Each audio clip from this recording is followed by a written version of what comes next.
आपका पुत्र एक चक्रवर्ती राजा होगा जो अपने दुश्मनों का दमन करेगा, यानी उसका नाम होगा सर्वदमन। वो अपने रथ पर सवार होकर समंदर पार करके सप्त द्वीप पर विजय पताका फहराएगा, पूरी पृथ्वी का भरण पोषण करेगा, इसलिए उसका नाम भरत होगा। और यही भरत राजा भरत हुआ जिसके नाम पर हमारे देश का नाम हुआ भारत। नमस्कार दोस्तों, मैं हूं नीरज राजपूत और आप देख रहे हैं फाइनल असॉल्ट, रक्षा सुरक्षा सामरिक मामलों और जियोपॉलिटिक्स पर आधारित देश का पहला डिजिटल प्लेटफॉर्म। आप सोच रहे होंगे कि मैं राजा भरत और भारत की कहानी क्यों सुना रहा हूं। क्या वाकई में राजा भरत के नाम पर हमारे देश का नाम जो भारत पड़ा, क्या वो एक किंवदंती है, यानी कि मात्र एक कहानी है? तो आज मैं आपको ये बताने जा रहा हूं कि ये मात्र कहानी नहीं, ये सच्ची घटना है। राजा भरत ने हमारे देश पर, भारत पर राज किया था, जिसके कारण हमारे देश का नाम भारत पड़ा था। और ये जो लाइन जो मैंने अभी आपको बताई हैं, दरअसल ये महाकवि कालिदास के महाकाव्य अभिज्ञान शाकुंतलम से ली गई हैं, जो कि लिखा गया था 4th-5th सेंचुरी एडी में, गुप्त काल में, क्योंकि कालिदास माना जाता है चंद्रगुप्त विक्रमादित्य के दरबार में वो कवि थे, महाकवि थे, जिन्होंने और भी महाकाव्य लिखा और इसलिए उनका नाम पड़ा, इसलिए उनको महाकवि का दर्जा दिया जाता है। ये जो कहानी मान सकते हैं, लोग कहते हैं कि ये तो एक काव्य है तो कहानी हो सकती है, लेकिन आज मैं आपको एक एक करके बताऊंगा कि किस तरह से जो कहानी लिखी गई अभिज्ञान शाकुंतलम की, वो जगह कहाँ कहाँ पर है जहाँ पर राजा भरत का जन्म हुआ था, जिसके कारण हमारे देश का नाम भारत पड़ा। दरअसल जो अभिज्ञान शाकुंतलम लिखी गई थी, महाकवि कालिदास ने लिखी थी, वो राज दरबार में थे उज्जैन के राजा चंद्रगुप्त विक्रमादित्य के, लेकिन माना यह जाता है कि उनका काफ़ी समय जो था वो हिमालय की तलहटी में बीता था, और इसीलिए उनके जो महाकाव्य है, चाहे फिर वो अभिज्ञान शाकुंतलम हो, मेघदूत हो, उसमें जो वर्णन जो किया जाता है जिस जगह का भौगोलिक परिस्थितियों का, वो हिमालय की तलहटी यानी कि शिवालिक रेंजेस के आसपास के इलाकों का किया जाता है, ये माना जाता है। और उन्होंने अभिज्ञान शाकुंतलम में मालिनी नदी का वर्णन किया है, जिसके किनारे कण्व ऋषि का आश्रम था। तो मैं आपको बता दूं कि ये मालिनी नदी अब मालन के नाम से जानी जाती है, और कहाँ बहती है? ये राजधानी दिल्ली से करीब करीब 200 किलोमीटर से भी कम दूरी पर, 170-180 किलोमीटर की दूरी पर बिजनौर डिस्ट्रिक्ट जो है उत्तर प्रदेश का, वहाँ बहती है। साथ ही बिजनौर से ही सटा हुआ एक और दूसरा डिस्ट्रिक्ट है, एक जगह है कोटद्वार है, जो कि पौड़ी गढ़वाल का हिस्सा है। ये कोटद्वार जगह बहुत फेमस टूरिस्ट प्लेस है, लायंसटाउन है, और यहाँ पर भी ये मालन नदी बहती है। इन दो जगह पे बहती है, कोटद्वार और साथ ही बिजनौर में बहती है। और यहीं पर कण्व ऋषि का आश्रम है, कोटद्वार में है, और ये माना जाता है कि या तो ये कोटद्वार में कण्व ऋषि का आश्रम, और दूसरा ये माना जाता है कि जो मालन नदी जो बहती है बिजनौर में, मंडावर जगह, वहाँ पर भी कण्व ऋषि का आश्रम होगा। कैसे होगा? यहीं पर जो था राजा भरत का जन्म हुआ था, क्योंकि इस जैसे ही मालन नदी जो है, ये गंगा जो हरिद्वार के बाद सबसे पहले प्लेन्स में आती है, तो वो बिजनौर में आती है, और यहीं पर ये मालन नदी आके मिल जाती है बिजनौर में ही। इसके दूसरी तरफ यानी कि गंगा किनारे के पश्चिमी तट पर जो है हस्तिनापुर है, ठीक वही हस्तिनापुर जहाँ के राजा थे कुरुवंश, जहाँ पर राज करता था। कौरव और पांडव हम लोग जानते हैं, महाभारत का युद्ध हुआ था, और महाभारत नाम भी वही भारत से लिया गया था, भरत, राजा भरत से लिया गया था, क्योंकि कुरुवंश के ही जो वंशज थे ये कौरव और पांडव थे, और ऐसे ही इनके जो पूर्वज थे वो राजा भरत और राजा दुष्यंत, क्योंकि हम लोग जानते हैं अभिज्ञान शाकुंतलम जो है वो राजा दुष्यंत और शकुंतला की कहानी है, और इन्हीं का पुत्र था राजा भरत, जिसके नाम पर हमारे देश का नाम भारत पड़ा था।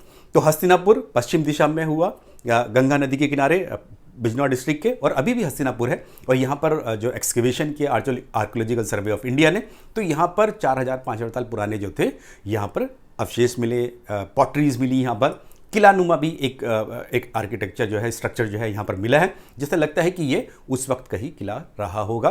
फिर बाद में यहाँ पर जो जैन धर्म है उनके भी यहाँ पर मंदिर यहाँ पर मिले हैं। तो ये हस्तिनापुर जगह है, बिल्कुल सही जगह है। और दूसरी तरफ मालन, जैसे मैंने बताया, यहाँ पर कण्व ऋषि का आश्रम है, और यहीं पर भरत का जन्म हुआ था। अगर हम लोग और बात करें तो ये जो नदी है, मालन नदी है, यहीं कण्व ऋषि, और जैसे हम लोग जानते हैं अभिज्ञान शाकुंतलम में राजा जो दुष्यंत थे, हस्तिनापुर के राजा थे, वो शिकार करने के लिए गए, वहीं गए होंगे, हिमालय की तलहटी में गए होंगे, और वहीं पर उनकी मुलाकात जो थी वो शकुंतला से हुई, और शकुंतला के साथ उन्होंने गंधर्व विवाह रचाया था, यानी कि उनके साथ गंधर्व विवाह किया था। और उसके बाद फिर वो अपने देश वापस लौट आए, यानी कि हस्तिनापुर अपने राज्य वापस लौट आए। और फिर उनके कहते हैं कि याददाश्त चली गई उनकी, दुर्वासा ऋषि ने क्योंकि श्राप दे दिया था शकुंतला को कि भूल जाएंगे, और ऐसा ही हुआ कि राजा दुष्यंत भूल गए थे। फिर जो शकुंतला के जो पुत्र हुआ भरत पैदा हुआ, जो रिंग जो दी थी राजा दुष्यंत ने दी थी शकुंतला को कि वो गिर गई थी नदी में, पानी में बहाव में बह गई थी जब वो पानी के जब नदी के किनारे जो है पानी के साथ खेल रही थी शकुंतला। और उसके बाद फिर मछली ने खा ली, मछली जो फिर खाने में राजा दुष्यंत के पास गई और राजा दुष्यंत को याद आया कि मैंने गंधर्व विवाह रचाया था। और जब वो वापस पहुँचते हैं कहाँ, कर्ण ऋषि के आश्रम में, जो कि होगा मालन नदी के किनारे ही होगा, चाहे वो कोटद्वार हो या बिजनौर में हो। तो वहाँ पर जाके उन्होंने वापस देखा तो उन्होंने देखा कि वो बच्चा जो है दांत गिन रहा है, शेर के गिन रहा है। तो ऐसा पुत्र था उनका जो पराक्रमी राजा बना, बहादुर बच्चा था वो। तो उसके बाद फिर उनको याद हुई, फिर उन्होंने अपने वापस ले गए, उनको राज्य में ले गए। और फिर जो कश्यप ऋषि के आश्रम में, क्योंकि फिर वो कर्ण ऋषि के आश्रम में नहीं गई थी, जब उनको ठुकरा दिया था दुष्यंत ने, याददाश्त चली गई थी उनकी, तो वो कश्यप ऋषि के आश्रम में चली गई। और जब कश्यप ऋषि ने ही मिलवाया था शकुंतला को दुष्यंत से और भरत से मिलवाया। और भरत के बारे में जब उन्हें पता चला कि ये उनका पुत्र है दुष्यंत को, तो कश्यप ऋषि ने ये बातें कही थी दुष्यंत को कि आपका पुत्र जो होगा वह चक्रवर्ती राजा होगा, और चक्रवर्ती राजा के साथ साथ वो अपने शत्रुओं का दमन करेगा, जिसके कारण उसका नाम सर्वदमन होगा। लेकिन क्योंकि वो समुद्र पार करेगा, सप्त द्वीप पर जो है राज करेगा, पूरी पृथ्वी का भरण पोषण करेगा, इसलिए उसका नाम भरत होगा। तो इसीलिए उनका नाम जब राजा बने तो राजा भरत हुआ। और उसके कारण ही ये माना जाता है कि ये जो नॉर्दर्न जो उत्तर भारत था पूरा, ये जिसको भारत खंड कहा जाता था या भारतवर्ष कहा जाता था, इसको उन्हीं के नाम पर और उसके नाम पर जो महाभारत युद्ध लड़ा गया, जो काव्य लिखा वेद व्यास ने, उसको नाम दिया गया, महाभारत का नाम दिया, क्योंकि वो कुरुक्षेत्र भी आज भी है जहाँ पर युद्ध लड़ा गया था, महाभारत का युद्ध लड़ा गया था। और दोस्तों एक और बात बता दूं कि अगर लोगों को लगता है काल्पनिक, अगर भौगोलिक परिस्थितियों को हम जाने, भूगोल को जाने, तो हमें पता चलेगा कि इतिहास और भूगोल का काफ़ी कनेक्शन होता है। जैसे अभी भी विदुर कुटी जो है, जो महाभारत काल के विदुर थे, महात्मा विदुर थे, उनकी कुटी अभी भी बिजनौर में है। ये भी उसी माला नदी की है, 25-30 किलोमीटर की दूरी पर होगी, गंगा नदी के किनारे है। और इसको अब Uttar Pradesh government, UP government एक टूरिस्ट स्पॉट की तरह जो है इसको विकसित करना चाह रही है, क्योंकि ये पूरा महाभारत जो है सर्किट बनाया जा रहा है, जिससे कि टूरिज्म जो है इस क्षेत्र में जो है उसको बढ़ावा दिया जाए। तो हमने देखा विदुर कुटी, कर्ण ऋषि आश्रम और साथ ही फिर हस्तिनापुर, ये महाभारत का सर्किट में आ जाएगा ये। और शेरों की बात करें तो शेर यहाँ पर, क्योंकि टाइगर रिजर्व्स हैं यहाँ पर, जिम कॉर्बेट टाइगर रिजर्व बहुत ज़्यादा दूर नहीं है बिजनौर से, रामनगर करीब में ही है, तो ये माना जा सकता है कि यहाँ पर शेर आते ही होंगे। अभी भी हम लोग काफ़ी घटनाएं सुनते हैं कि शेर आ गए हैं, गुलदार आ गए हैं, बाघ आ गए हैं, बिजनौर में आ गए, तो उस वक्त भी यहाँ जंगल रहा होगा और जंगल में ही शेर होंगे और उनके साथ ही खेलते थे। भरत, जिनके नाम पर हमारे देश का नाम भारत पड़ा है।